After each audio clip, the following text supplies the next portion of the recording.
Há 30 anos atrás, o Papa João Paulo II convocava os bispos para uma reunião de bispos, à qual nós chamamos sínodo. Estamos ainda a viver este sínodo sobre a sinodalidade, mas há 30 anos, em 1994, o Papa João Paulo II convocava então a Igreja para falar sobre a vida consagrada, daquilo que vos falei no início da missa.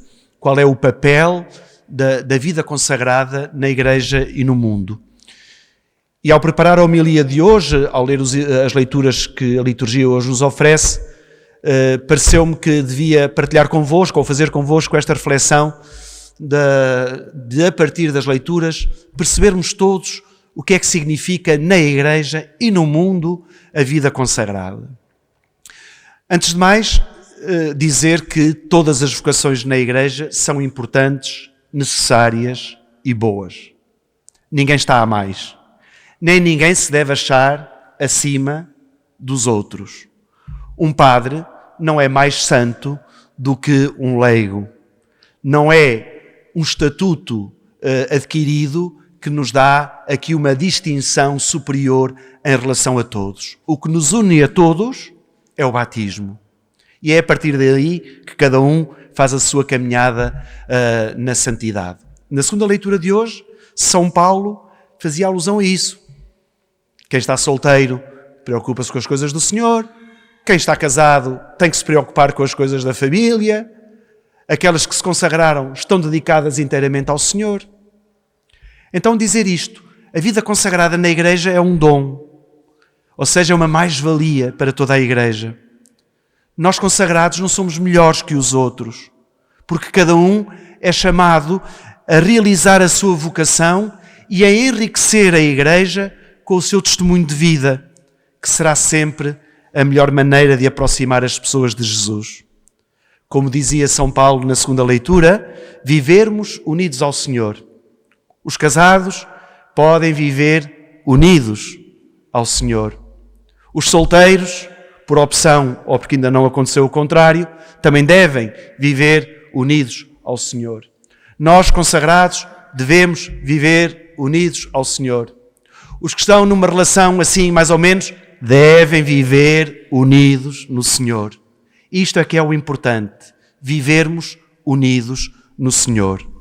Casados, solteiros, como optamos ou como calhou assim.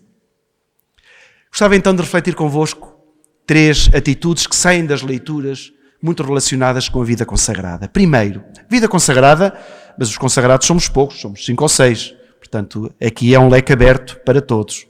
Primeira coisa, que é comum a todos, mas que nós consagrados temos que ter isto aqui como estandarte na nossa vida, coerência de vida. Coerência de vida.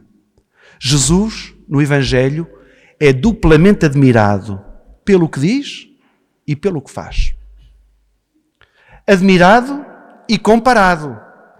Fala com autoridade e não como os escribas. A autoridade que a multidão reconhece em Jesus não lhe vem da classe social, não lhe vem de pertencer ou não a um grupo religioso. Jesus não era rico, não tinha uma classe social que se destacasse. Jesus não fazia parte da classe sacerdotal, não estava ligado aos sacerdotes. A autoridade de Jesus vem da coerência entre a maneira de viver e a sua pregação, em palavras e em milagres. Isso é que dá autoridade. Só um Jesus pobre poderia chamar bem-aventurados os pobres em espírito. Só um Jesus misericordioso poderia proclamar bem-aventurados os misericordiosos. Só um Jesus não violento poderia dizer em alta voz, felizes os mansos. Só um Jesus consolador poderia declarar bem-aventurados os que choram. Jesus não faz propaganda de Deus, não faz o marketing de Deus. Jesus mostra o verdadeiro rosto de Deus, tão desfigurado pelo discurso atrasado e bafiento dos sumos sacerdotes, dos escribas e dos fariseus. Aliás, a crítica que Jesus faz aos fariseus mais à frente é de que eles dizem, mas não fazem. E esta é a crítica que é apontada muitas vezes a nós cristãos. Na igreja somos uma coisa, fora da igreja somos outra coisa. Jesus foi coerente.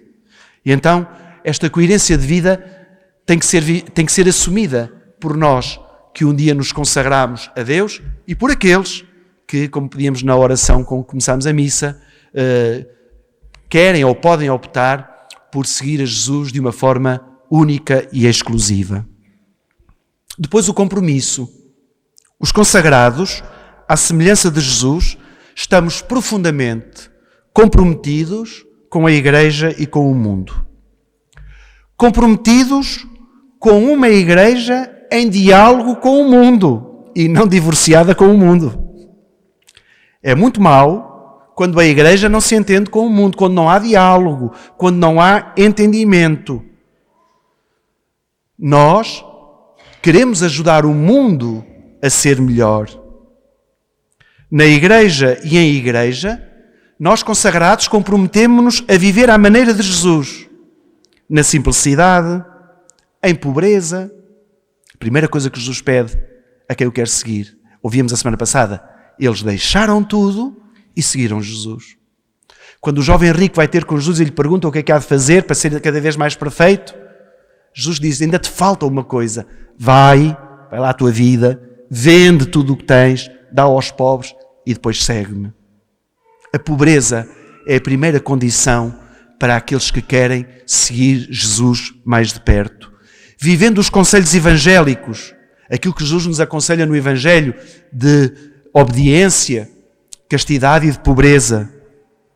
E atenção, não são proibições. Fica mal aos cristãos virem ter connosco e dizer, não podem casar, não é não podemos, é não queremos. É opção. Não podem ter carro, não é não podemos, não queremos. Não podem ir para onde quiserem, não é não querermos. Não é não podemos, não queremos. São opções de vida. A gente não pergunta porque é que casou, porque quis. Não é? Porque é que está solteiro? Porque quero. Pensar que nós religiosos fomos alguma vez mutilados e porque não correu bem lá fora vieram cá para dentro, que infelizmente aconteceu, não significa que nós estamos aqui todos castrados, que nós estamos aqui todos amarrados, amargurados, infelizes. Não. Algumas pessoas que às vezes nos vêm visitar e que estão connosco reconhecem nas comunidades religiosas alegria, felicidade. Nós não estamos mutilados, nós fizemos esta opção de vida, de imitar Jesus.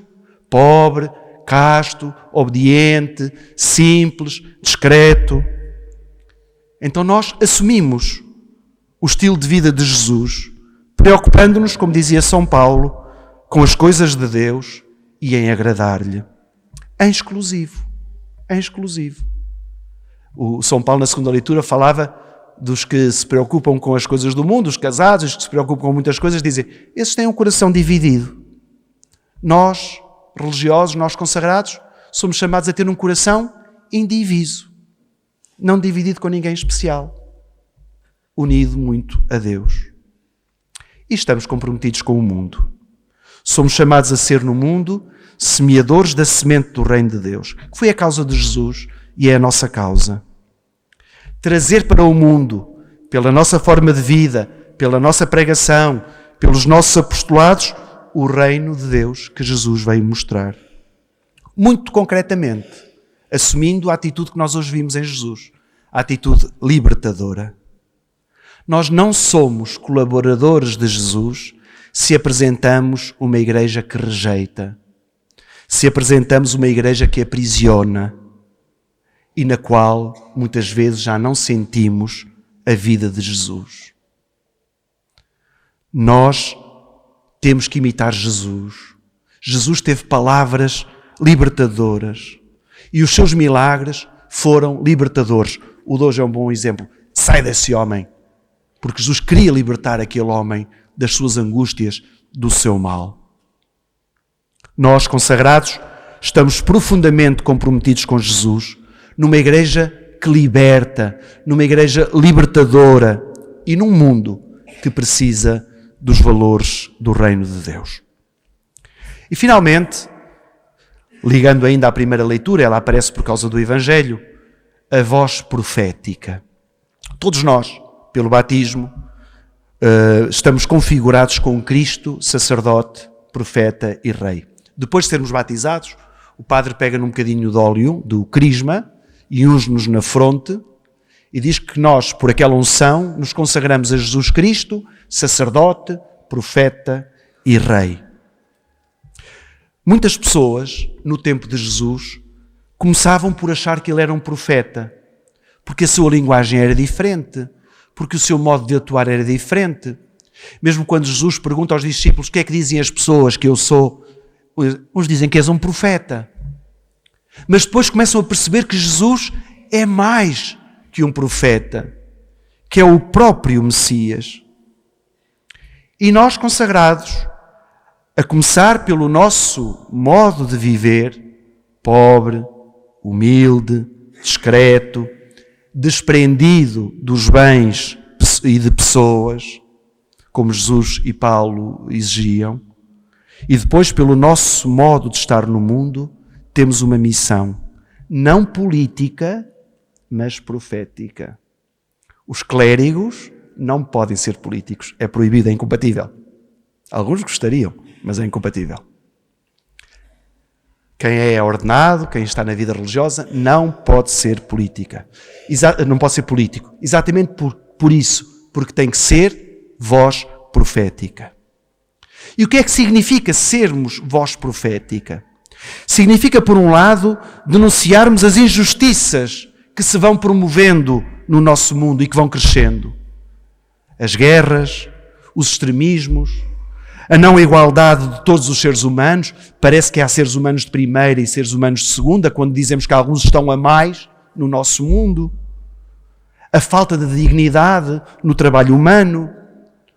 O modo como se maltrata a vida humana, não só nas questões do aborto ou da eutanásia, mas também nas questões de trabalho, de habitação, de educação, de saúde, no acesso também a todas estas questões sociais de privação, ao meio ambiente. E vocês podem pensar todos, mas isso é política. Não, é a falta de política. É falta de política. E então cá está a Igreja a fazer o seu trabalho. Não faz campanha por partido A ou partido B. Não critica nem direitas, ou não deve criticar nem direitas nem esquerdas. O que a Igreja tem de fazer sempre é denunciar um mundo doente que precisa de se ir recuperando com os valores do reino de Deus. Quantas vezes, em lugares de missão, em lugares onde ninguém quer estar, está a Igreja. E isto é a segunda coisa que a voz profética nos pede, é que sermos voz daqueles que não têm voz. Aprendi esta expressão no noviciado, como quase todos aprendemos no noviciado, quando falamos da dimensão profética. Tínhamos um mestre da ordem, tínhamos e temos o Timothy Radcliffe. No capítulo geral quiseram usar muito esta expressão da voz profética e ele disse, eu tremo quando os frades começam a falar de voz profética, porque a maior parte dos que eu conheço só fazem teoria dos pobres, teoria da justiça social e muito poucos estão implicados nas verdadeiras causas. Aprendi esta expressão de ser voz dos que não têm voz no noviciado e só há poucos anos é que eu percebi o que isto significava. Quando tive que acompanhar pessoas em situação de sem-abrigo, maltratadas em serviços públicos, não atendidas porque cheiravam mal, não atendidas porque quem estava a atender não tinha paciência para elas e quando foram acompanhadas tiveram que ser atendidas. E quando nós tivemos que denunciar algumas situações, essas pessoas foram tidas em conta. E o que é que eu fiz? Fui voz de quem não tinha voz.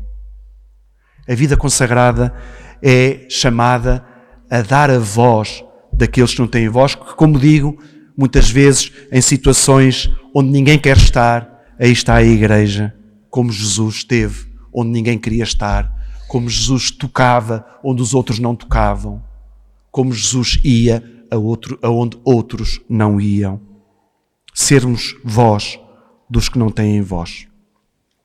Agradeçamos então a Deus o dom da vida consagrada na Igreja. Não estou a promover os freis, porque nós também pecamos, hein? Nós também pecamos. Não são só...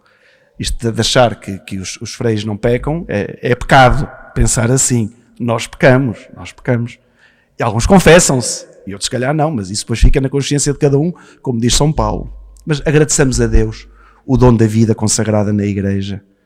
Agradecemos a Deus estes homens e mulheres, monges, monjas, que às vezes parece que não valorizamos a vida deles. Estar fechado num mosteiro, não fazem nada. Não fazem nada. Olha, fazem o que nós fazemos, rezam.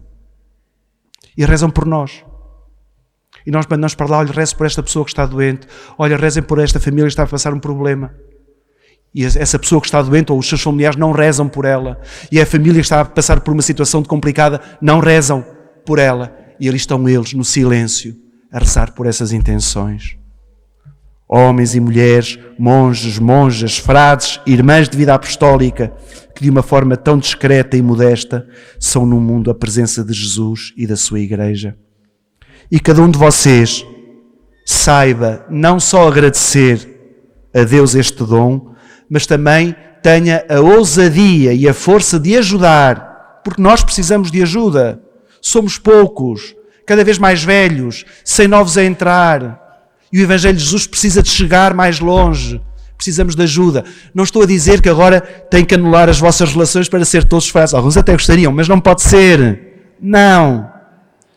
Mas podem ajudar a vida consagrada, comprometendo-se, colaborando, ajudando, com a presença, com o voluntariado.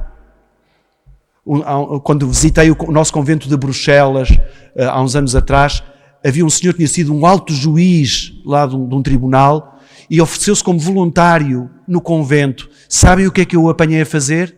A limpar as escadas. Era o voluntariado dele. Ir para o convento, limpar as escadas e os corredores do convento. Não estou a pedir isso para aqui, obviamente. Mas é possível colaborar, é possível ajudar, é possível aliviar o muito trabalho que nós consagrados cada vez mais vamos tendo. Portanto, ajudar, colaborar com a presença, com a oração e também com o apoio da caridade. Que assim seja.